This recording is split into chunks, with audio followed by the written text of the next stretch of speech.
अनंतकोटि ब्रह्मांड नायक राजाधिराज सच्चिदानंद सद्गुरु श्री ब्रह्म चैतन्य महाराज की जय।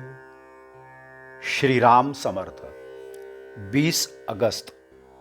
जो विषय का दास बनता है वह सुख संतोष से वंचित होता है।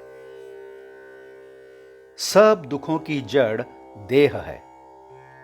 उसमें भी यदि देह बीमार हुआ तो वह दुख की हद होगी। नमक का खारापन, शक्कर की सफेदी, ये जैसे नमक और शक्कर से अलग नहीं होते, वैसे ही बात देह और दुख की जानो, यानी देह और दुख अलग नहीं होते। देह मजबूत और ताकतवर होने पर भी दुख भूला नहीं जाता। शरीर के लिए जैसी छाया है वैसे ही शरीर के लिए रोग है। रामकृष्ण आदि अवतार हो गए, किंतु वे भी अंत में देह में नहीं रहे। अपना भी भरोसा नहीं है, यह हम जानते हैं, फिर भी वियोग का असीम दुख होता है। देह के अति दुख के कारण चित्त स्थिर और शांत नहीं रहता।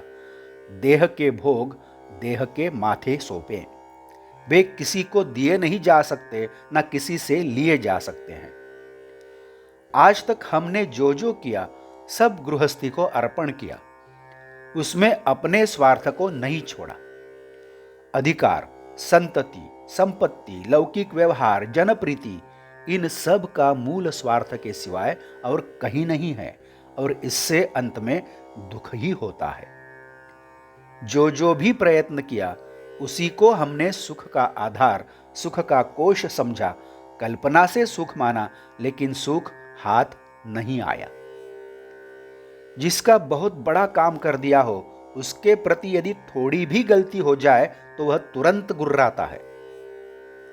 लोग ऐसे स्वार्थी होते हैं, हम यह जानकर बरतें। गृहस्थी में आसक्ति होना मानो अग्नि ज्वाला को गले लगाना है। आज तक बहुत दौड़ धूप की, लेकिन सफलता नहीं मिली। विषय में कुछ अच्छा ढूंढने का प्रयास किया, लेकिन दुख के सिवाय कुछ भी पल्ले नहीं पड़ा। अतः गृहस्थी से कोई आदमी सुखी हुआ ऐसा न देखा है न सुना है। जिससे कोई आशा करो तो उसके दास बनना पड़ता है। जो विषय का हो जाता है वह सुख संतोष से हाथ धो बैठता है। जिस पौधे को खाद पानी देते हैं उसी के फल हमें मिलते हैं। विषय को खाद डाली तो संतोष कैसे मिलेगा? गृहस्थी में संकट की मालिका ही रहती हैं, क्योंकि गृहस्थी दुख रूप ही है। जिसका रूप ही दुखदायक है उससे सुख की आशा करना क्या व्यर्थ नहीं? जिसने विषय में चित्त लगाया ऐसा आज तक कोई सुखी नहीं हुआ, वैसे ही विषय में सुख मानो तो दुख ही होगा। गृहस्थी की उपाधि सुख दुख की प्राप्ति कराती है। संतान, संपत्ति, वैभव, संसार के मान सम्मान, आधुनिक विद्या की संगति संतोष नहीं देते।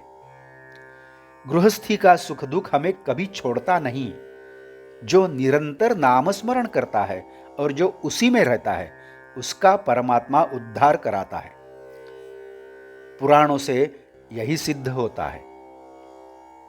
आज का बोध वचन, बहुत दौड़ धूप मत करो, कंठ में राम रखो, यानी निरंतर स्मरण करो। जानकी जीवन स्मरण जय जय राम। नमस्कार। यदि आपने इस चैनल को अभी तक सब्सक्राइब नहीं किया है तो कृपया सब्सक्राइब करिए। इस चैनल को लाइक करिए, शेयर करिए, कमेंट्स दें, बेल आइकन दबाना मत भूलिए। धन्यवाद।